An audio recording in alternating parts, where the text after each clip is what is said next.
এত সুন্দর একটা প্রকৃতির মাঝে বসে থাকে তুই কান দিচ্ছ কৃষক বন্ধু? কিরে তোর কিছু আছে?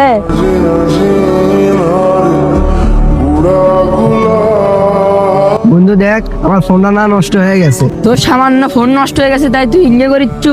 আমি মনে করছি তোর কি ভাই কি হয়ে গেছে। এদিকে তোর ফোনের কি আছে দেখি, কি নষ্ট আছে দেখি।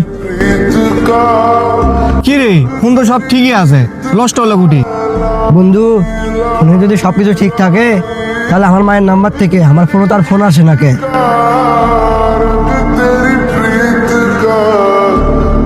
বন্ধু, আজ কতদিন হয়ে গেছে রে আমার মায়ের ফোন থেকে আর আমার ফোনে তার ফোন আসে না। ভাই, তুই না আমার মাও কন আরে ভাই, আমার কাছে না ফোন দিবার।